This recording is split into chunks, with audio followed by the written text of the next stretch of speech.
For 10 years, my sister excluded me from every luxury family vacation, claiming I was too poor and boring to fit their image.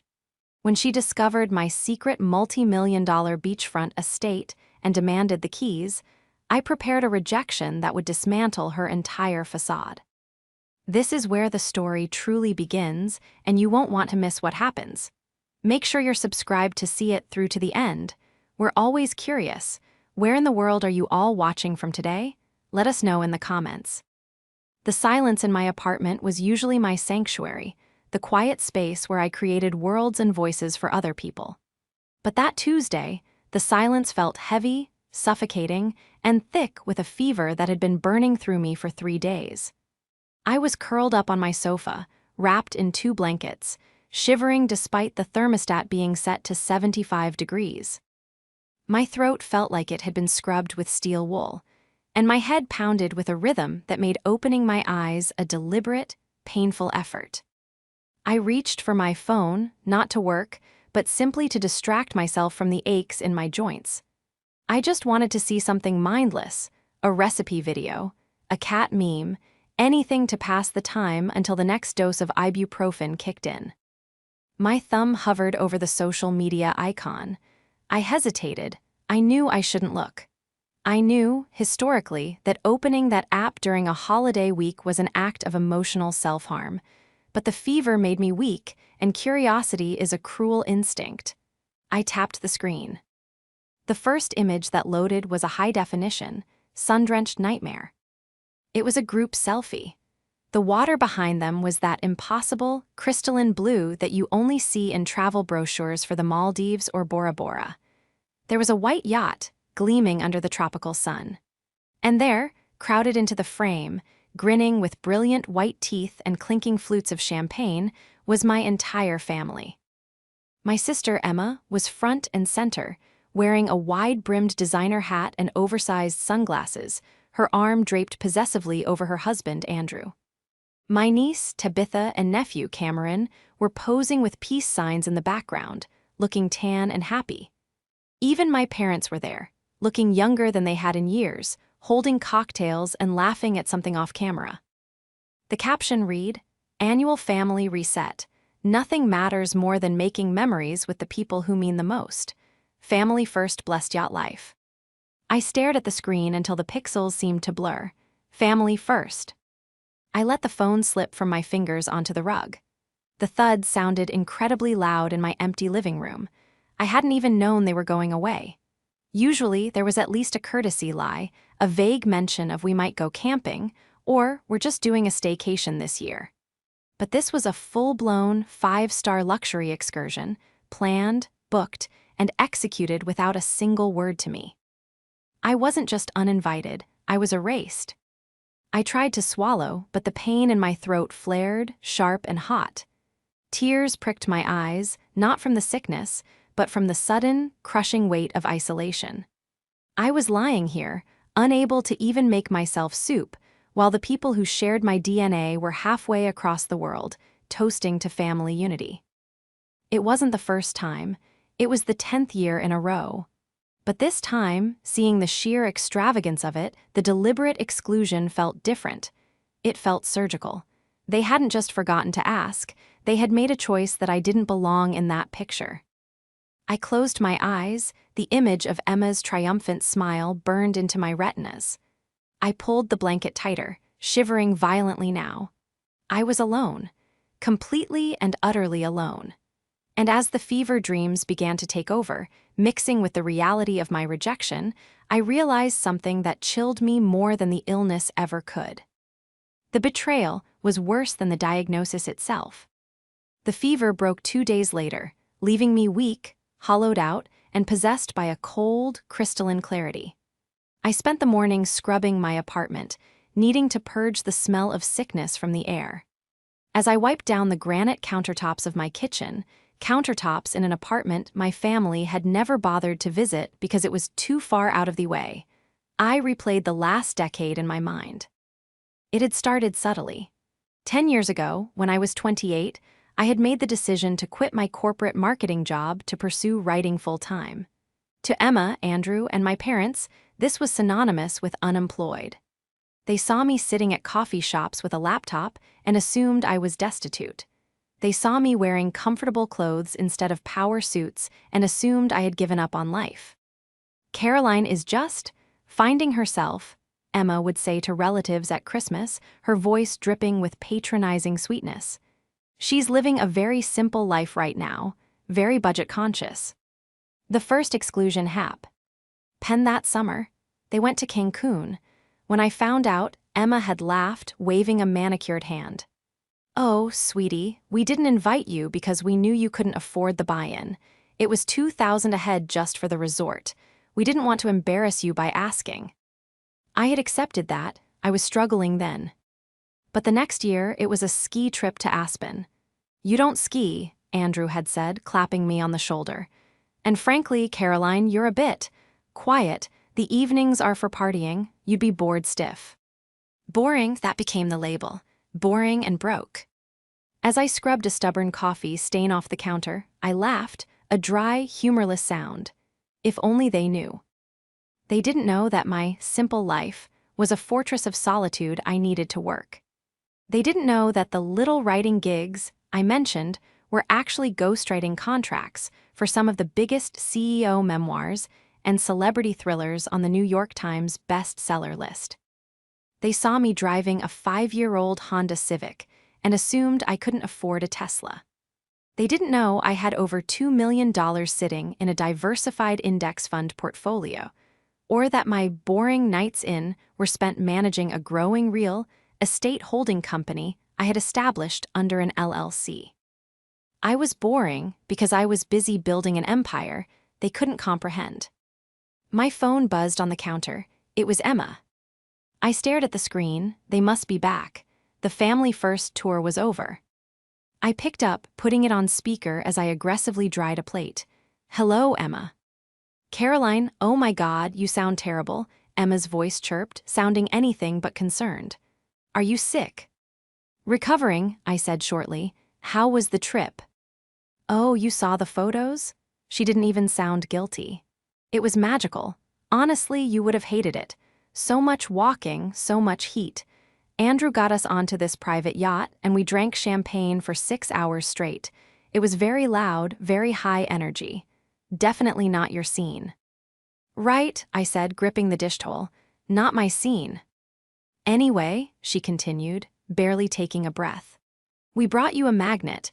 We're coming by to drop it off and maybe grab a quick lunch. Tabitha wants to go to that expensive bistro near your place, but I told her Aunt Caroline probably wants to go somewhere more affordable, so maybe that diner you like." The condescension dripped from the speaker like sludge. A magnet. They went to the Mediterranean and brought me a magnet. "I'm busy today, Emma," I lied. "Deadlines." "Always working for pennies," she sighed. "All right, well, we'll catch you next week. Oh, and Caroline, try to get out more. You're turning into a hermit. It's depressing to watch." She hung up before I could respond. I stood there in my kitchen, the silence rushing back in. A hermit, depressing, pennies. I looked around my apartment. It was nice, yes, but it was modest. It was the camouflage I had worn for a decade. But as I looked at the magnet on my fridge, a souvenir from a trip I had taken solo to Kyoto last year, fully paid for in cash, I felt a shift in my chest. I walked over to my home office and unlocked the bottom drawer of my desk. I pulled out a thick manila envelope that had arrived via courier while I was delirious with fever. I hadn't opened it yet. I slit the top with a letter opener and slid the contents out onto the mahogany desk. It was a deed to a property on Exuma in the Bahamas. Not a timeshare, not a rental.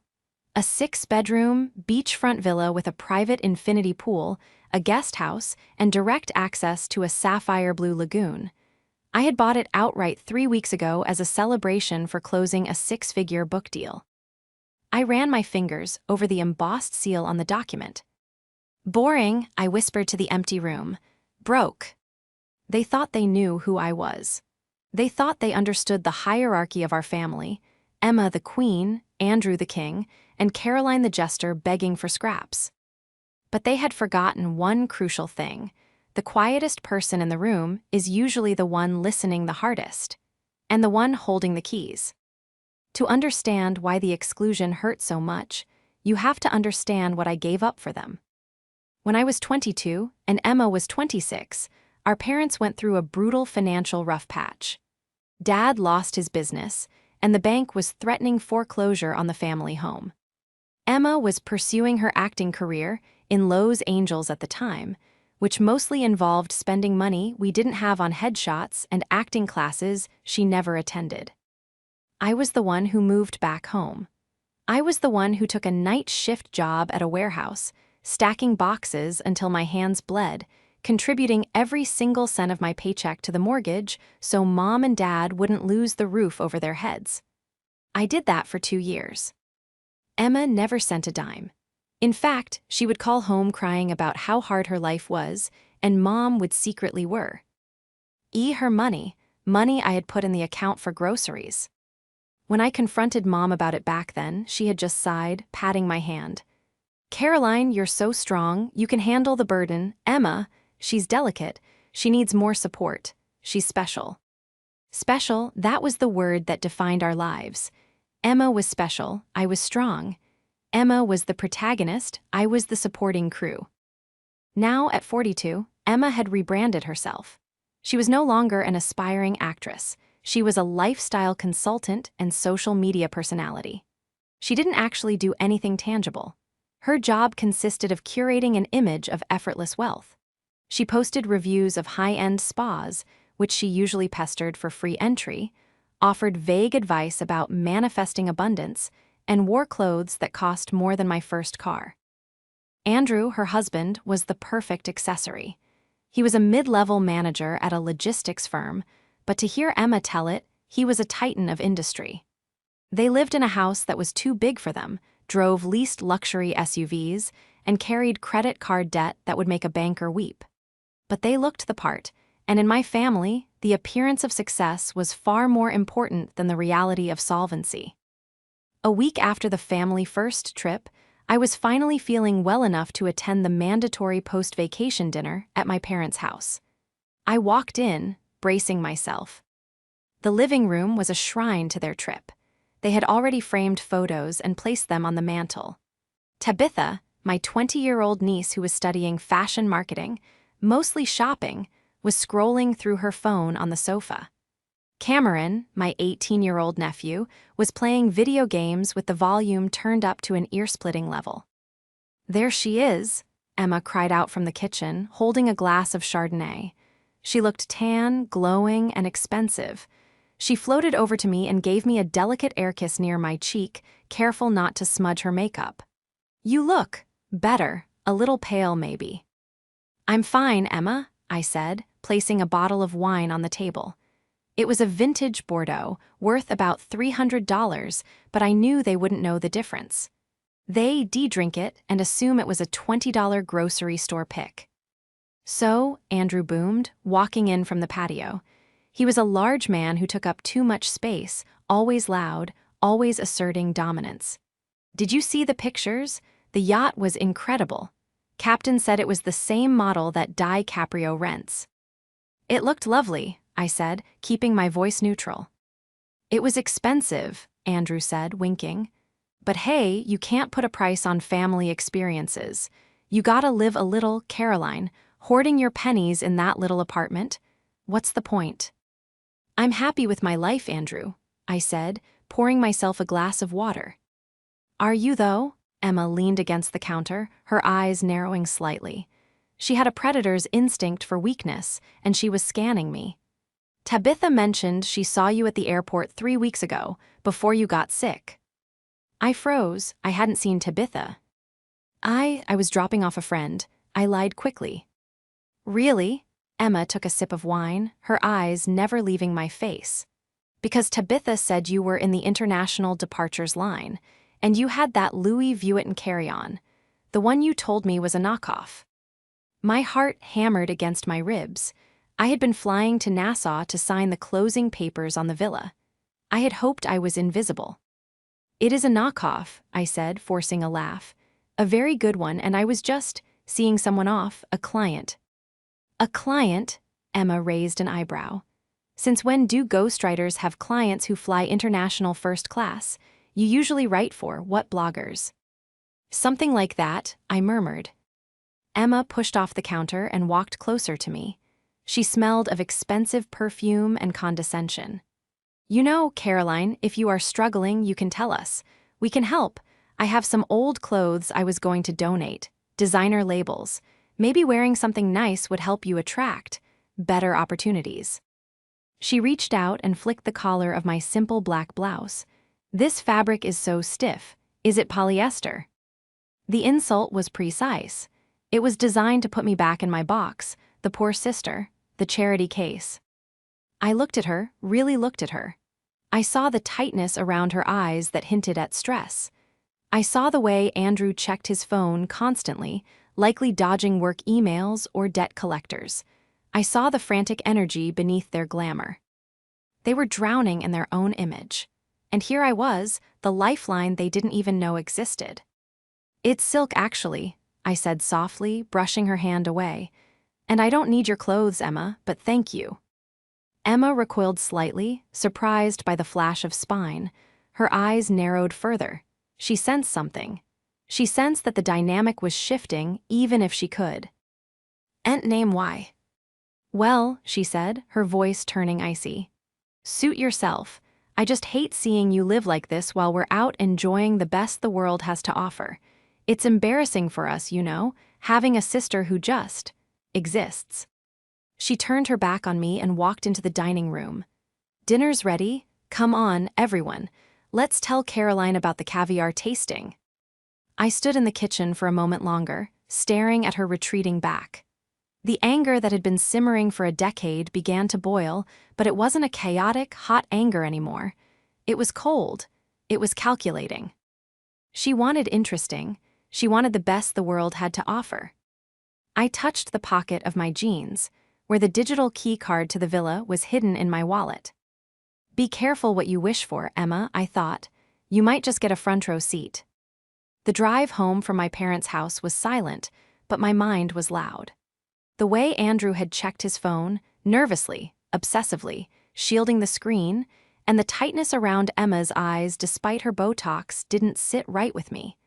I make my living writing thrillers and analyzing human behavior. I know the difference between the relaxed posture of the wealthy and the rigid tension of the indebted. When I walked into my apartment, I didn't go to bed.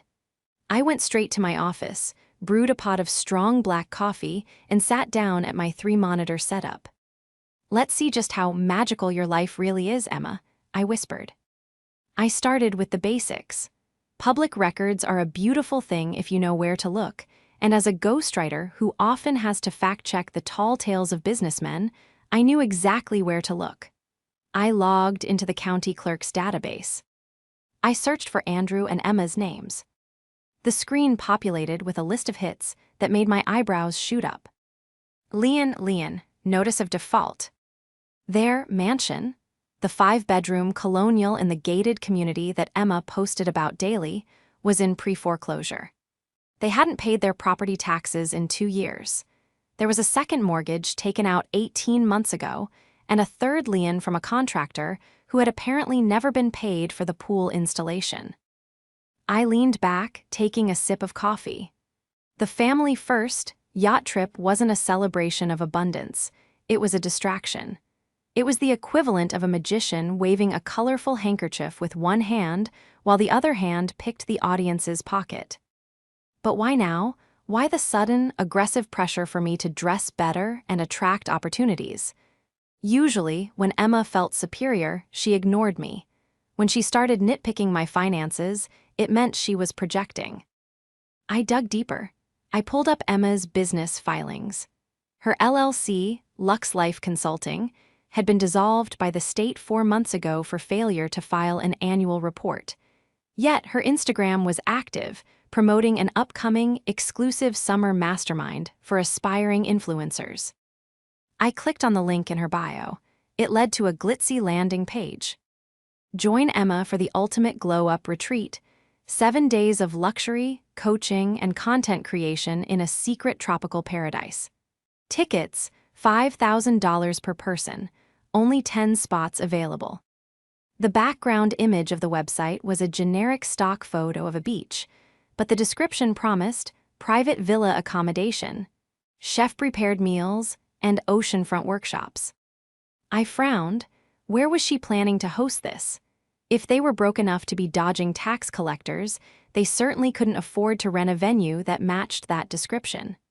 A venue like that would cost tens of thousands of dollars up front. And then, the pieces clicked into place. The realization hit me with the force of a physical blow. Tabitha. Tabitha had seen me at the airport. Tabitha knew I had a high-end carry-on. Tabitha had likely overheard me on the phone or seen something on my laptop screen during one of their unannounced drop-ins over the last few months. They didn't know I owned a villa yet, but they suspected I had access to something. Maybe they thought I was house-sitting for a rich client. Maybe they thought I was a personal assistant to a billionaire. I decided to test the waters. I needed to know exactly how much they knew, and I needed to draw them out before they could blindside me. I opened my personal Instagram account. I had blocked Emma and Andrew years ago, but I hadn't blocked the kids. I knew Tabitha followed me, likely just to mock my boring posts about books and tea to her friends. I opened my photo gallery and selected a picture I had taken 3 weeks ago from the terrace of my villa. It showed the infinity pool blending seamlessly into the turquoise Bahamian horizon, with a glass of iced tea resting on the stone railing. No location tag. No hashtags. I typed a simple caption, "Finally home, the quiet is worth every penny." I hit post. Then, I sat back and watched the digital clock on my monitor. It took exactly 12 minutes. My phone lit up. It wasn't Tabitha, it was Emma. She must have been watching Tabitha's phone, or Tabitha had run to show her immediately. I let it ring 3 times, composing myself, channeling the icy demeanor of the protagonists I wrote about. Then, I swiped answer. "Hello." "Caroline." Emma's voice was high-pitched, breathless. It was the tone she used when she wanted something, fake warmth layered over manic intensity. "What are you doing? Where are you?" "I'm at home, Emma. Why?" "Tabitha just showed me your post," she said, letting out a forced laugh. "That picture, it looks incredible. Where on earth was that taken? Did you find a screensaver you liked?" The insult was reflexive for her. She couldn't help it. "It's not a screensaver," I said calmly. "It's a photo from my trip." "Your trip?" The line went silent for a second. "But you said you were just dropping off a client. You said you were working." "I was," I said. "I work from anywhere. That's the beauty of being a writer." "Okay, but where is it?" Her voice hardened. "That view, that looks like the Exumas, or maybe Turks and Caicos. Who are you staying with? Is it a boyfriend? A rich boyfriend?" "It's my house, Emma," I said. The silence that followed was heavy, absolute, and satisfying. I could hear her breathing on the other end.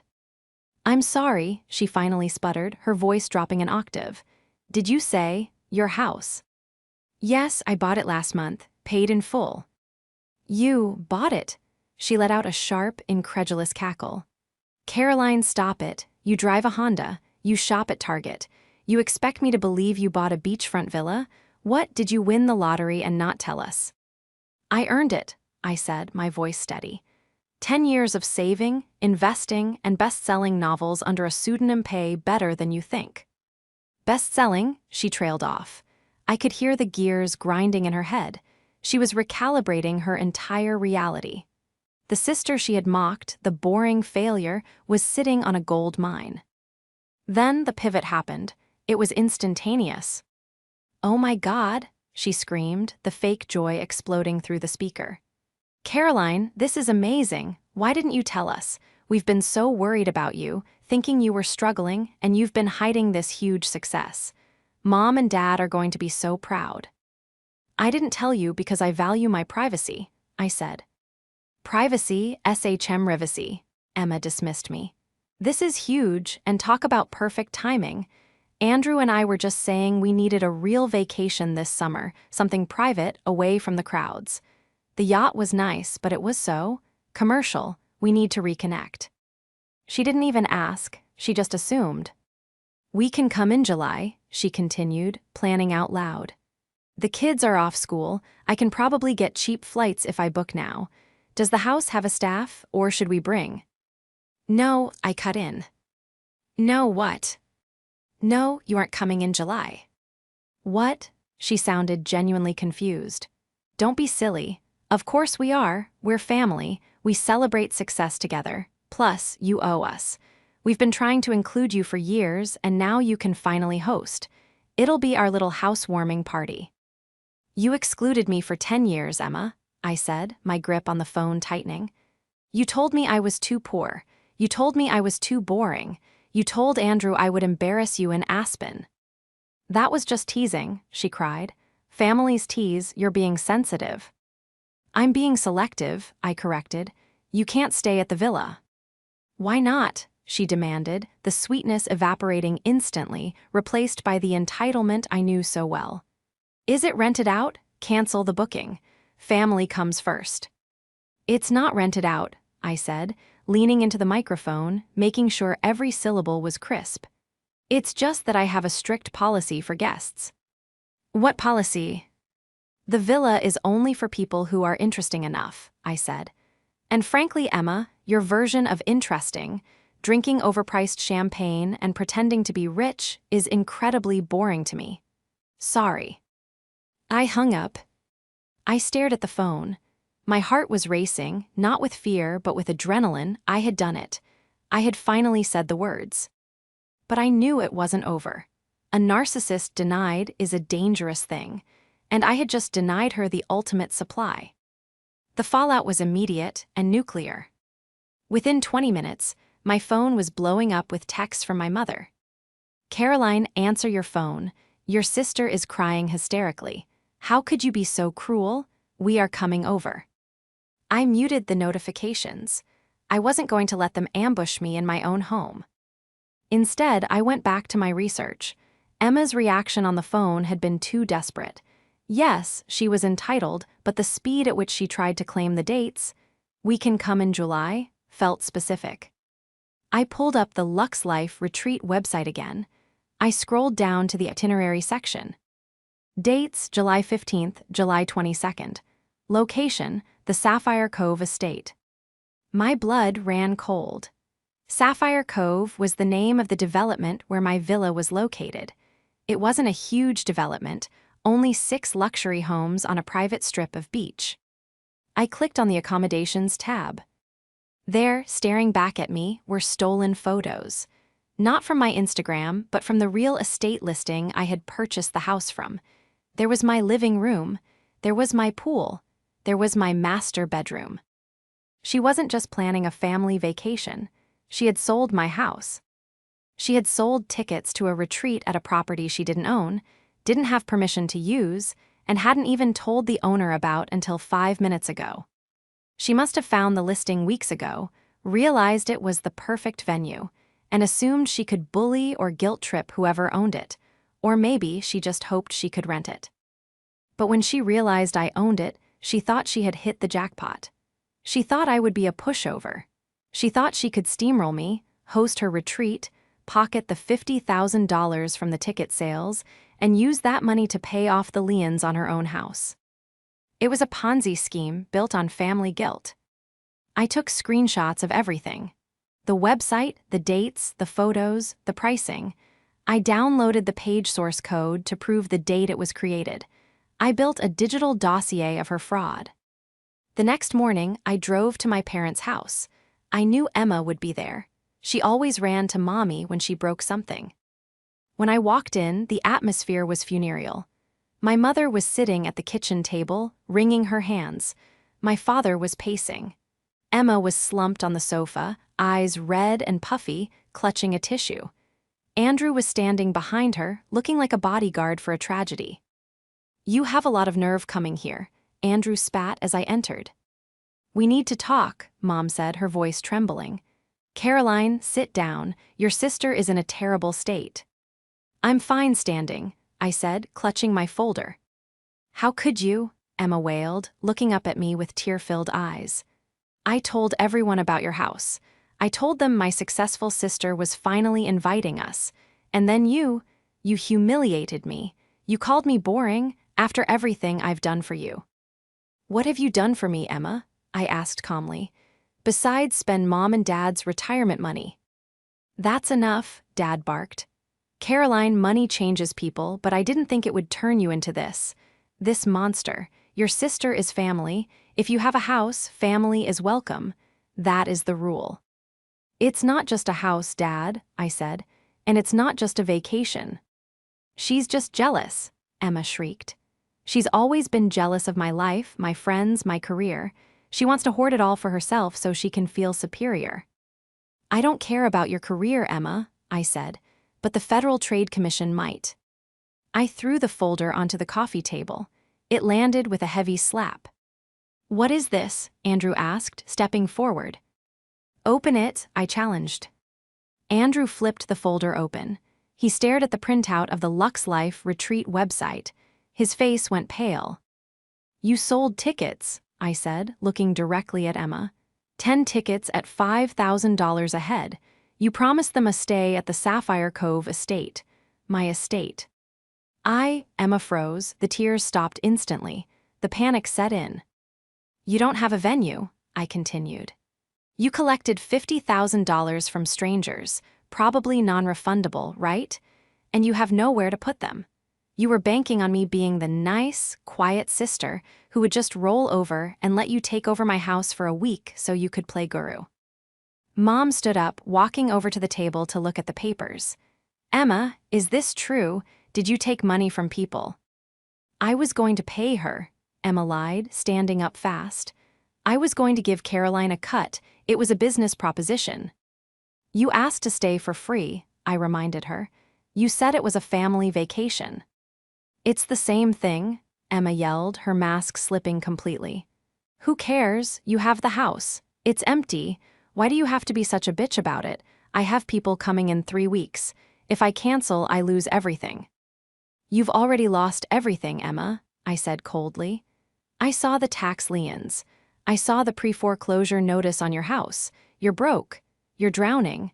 And you tried to use me as a life raft without even having the decency to ask for permission. The room went silent.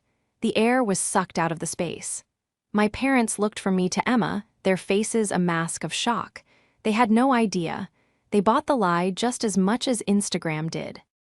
Tax liens, Dad whispered. Emma. Emma looked trapped. She looked at Andrew, who was studying his shoes. She looked at me, her eyes filled with pure, unadulterated hatred. You ruined everything, she hissed. No, I said, turning to the door. I just turned on the lights. The silence that followed my revelation about the tax liens and the fraud didn't last. It was merely the intake of breath before the scream. But the true explosion didn't happen that night at my parents' house. That night was just the tremor. The earthquake hit 3 days later, 48 hours before Emma's guests were scheduled to land in Exuma. My phone rang at 7:00 a.m. on a Saturday. It was my father. His voice sounded older than I had ever heard it, brittle and thin, like dried parchment. Caroline, he said, please, come over. We're having a mediation. Andrew is here. Emma is here. We need to settle this before people start boarding planes. There is nothing to settle, Dad, I said, pouring coffee into a travel mug. I'm not opening my house to strangers. Just come, he begged. Please, for me. She's threatening to do something drastic. I went, not for Emma, but because I knew this needed a period, not an ellipsis. I needed to close the book. When I arrived, the scene was almost theatrical. My parents were seated on the love seat, looking like they were at a wake. Emma was pacing the length of the living room, her hair messy, wearing sweatpants, a rare sight. Andrew was sitting at the dining table, his head in his hands, a pile of documents in front of him. She's here, Emma shouted the moment I walked in. She pointed a shaking finger at me. The saboteur arrives. Sit down, Emma, Dad said wearily. I won't sit down, Emma shrieked. Do you know what time it is? I have 10 women, high net worth women, influencers with millions of followers, packing their bags right now. They are expecting a private villa. If I tell them the venue is canceled, they will destroy me online. They will sue me. My brand will be dead. She turned to me, her eyes wild. Caroline, you have to give me the code, just for 1 week. I will clean it myself. I will pay you every cent of profit I make. Please, don't ruin my life just to prove a point. I remained standing near the doorway, keeping my distance. I'm not ruining your life, Emma. You sold a product you didn't own. That's fraud. If I let them in, I become an accessory to your scam. It's not a scam if you just say yes, she screamed. It is a scam, Andrew's voice boomed from the table. It was the first time I had heard him raise his voice at her in 10 years. Usually, he was her echo. Today, he sounded like her judge. We all turned to look at him. He stood up, clutching a stack of papers. His face was gray, covered in a sheen of sweat. Andrew, Emma faltered, whose side are you on? I'm on the side of not going to prison, Emma, Andrew said, throwing the papers onto the coffee table. They scattered across the glass surface, credit card statements, bank letters, final notices. I looked at the accounts last night, Andrew said, looking at my parents. Really looked at them. Since Caroline exposed the house situation, I started digging. He pointed a trembling finger at Emma. She didn't just spend the money from the ticket sales. That $50,000, it's gone. She spent it on a branding refresh, new wardrobe for the trip, and a deposit on a rental car we don't need. I had to look the part, Emma defended weakly. And that's not all, Andrew continued, his voice breaking. He turned to my mother. Barbara, did you authorize a transfer of $15,000 from your joint savings account last month? My mother gasped, her hand flying to her mouth. What? No, that account is that's for emergencies. Well, it's gone, Andrew said flatly. Emma forged your signature on a transfer request. She told the bank it was for medical expenses. She used it to pay off the minimum balance on her Neiman Marcus card so it wouldn't get declined during the trip. The room went dead silent. The air pressure seemed to drop. Stealing from a generic family pot was one thing. Forging a signature to drain elderly parents' savings was a felony. Emma, my dad stood up slowly, his knees popping. He looked at his favorite daughter, the special one, with a look of horror I will never forget. Did you steal from us? Emma's face crumpled. She looked like a cornered animal. I didn't steal, I borrowed it. I was going to pay it back with the retreat money. Caroline is the one making this a problem. If she just lets me host the retreat, I can pay everyone back. It's her fault. She lunged toward me, grabbing my arm with a desperate, claw-like grip. Give me the keys, you selfish, boring, jealous little spinster. Give me the keys and fix this. I didn't flinch, I didn't pull away. I looked down at her hand on my arm, then up into her tear-streaked, manic face. I am not the one who needs to fix this, I said, my voice calm, cold, and final. And I am not boring, Emma, I am solvent. And right now, I am the only person in this room who isn't drowning.